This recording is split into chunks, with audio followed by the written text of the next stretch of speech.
Hi, good evening to everyone.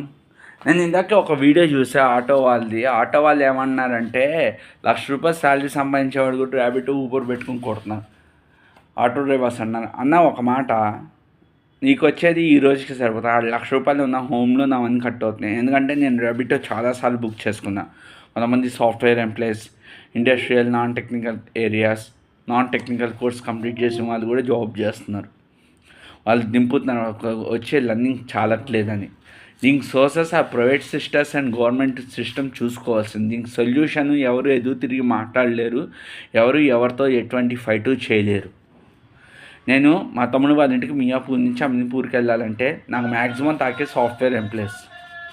Saturday Sunday కానీ వెళ్ళాలి మా తమ్ముడి ఇంటికి ఎమర్జెన్సీ అనుకుంటే నాకు సాఫ్ట్వేర్ వాళ్ళే తాకుతున్నారు.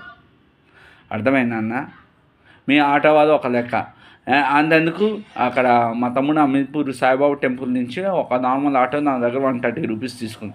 ఇంకా ఎమర్జెన్సీ అవసరం నాదని చెప్పి నేను వెళ్ళాను కదా, తప్పదు కదా నాకు అని చెప్పి నేను ఫీల్ అయ్యానా. ఇక్కడ నుంచి మా తమ్ముడు వాళ్ళ ఇంటికి 65. మీరు ర్యాపిడో, ఊబర్స్ మీరు బుక్ చేసుకోండి అన్న. నార్మల్ ఆటో కాదు, ర్యాపిడో, ఊబర్స్ కూడా మీరు బుక్ చేసుకోండి, మీకు మంచి బెనిఫిట్స్ ఉంటాయి. నేను అడిగాను ఒక సాఫ్ట్వేర్ ఎంప్లాయ్, అతను నెల జీతం 65,000. 65,000 అతను ఎందుకు చేస్తానంటే అన్ని పోను అతనికి 6-7 మిగులుతాయంట.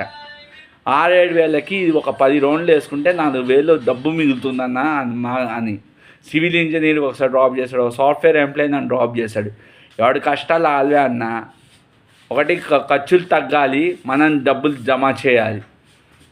డబ్బులు జమ అంటే ఒకటి పెళ్ళి చేసుకోవడం మానేయాలి ఒక దెబ్బకి, అప్పుడు అన్నీ తగ్గుతాయి.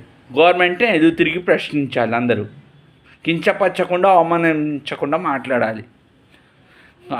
ధరలు ఆకాశంలోకి వెళ్తున్నప్పుడు అందరూ పార్ట్ టైమ్స్ జాబ్స్లోకి వస్తున్నారు. ప్రతి ఒక్క అయిపోయింది సాటర్డే సండే వెళ్ళిపోతున్నారు. ఏముంది, ఒక గంట ఒక ర్యాపిడో చేసుకుని వస్తున్నారు. బయట నాన్ టెక్నికల్ షిఫ్ట్ వైస్లో పనిచేసే వాళ్ళు కూడా ర్యాపిడోస్ పెట్టుకుని పనిచేస్తున్నారు. ఖర్చులు కంట్రోల్లో ఉంటే మనం కొన్ని ఖర్చులు తగ్గించుకొని దాచిపెట్టుకుంటే డబ్బులు చాలు. అదే జరగట్లే కదా, అందరు ఇష్టం వచ్చినట్టు రాదేష్గా ఖర్చు పెట్టేస్తున్నారు. లక్షల్లో ఉన్నవాడికి కొన్ని వేలల్లో అప్పు ఉంది, వేలల్లో అప్పు ఉన్నవాడికి 100లో ఇన్స్టాల్మెంట్స్ కట్టుకుంటున్నారు. వీడియో నచ్చితే లైక్ చేయండి, సపోర్ట్ చేయండి, ఛానల్ సబ్స్క్రైబ్. మ్యాక్సిమం ఖర్చులు అనేది తగ్గించుకొని చాలామంది డబ్బులు దాచిపెట్టుకున్నాను. నాలాగా కాదు, నేనైతే డబ్బులు దాచిపెట్టుకొని అడిగిన వాళ్ళందరికీ ఇచ్చా.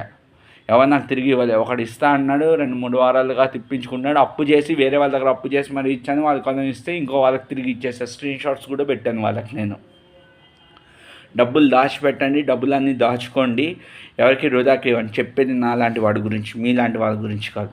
మీరు చాలా తెలివైన వాళ్ళు, నాకు అసలు తెలివే లేదు. నేను అమాయకుడిని. I'm really sorry to you. ఎవరిని కించపరచాలని, ఎవరిని అవమానించాలని నేను ఈ వీడియో చేయలేదు. రాజ్యాంగం నాకు ఇచ్చిన హక్కుతో నేను ఈ వీడియో చేసుకున్నా. ఖర్చులు దుబారా పెట్టుకొని డబ్బులు కూడా అన్నెసెసరీగా ఎవరికి ఇవ్వద్దు, మీరే ఉంచుకోండి. ఇస్తే 100-200 తిరిగి రావనుకునే ఇవ్వండి, అంతే. ఆ 100-200 తిరిగి రావనుకునే ఇవ్వండి. 100 మాత్రం ఇవ్వకండి.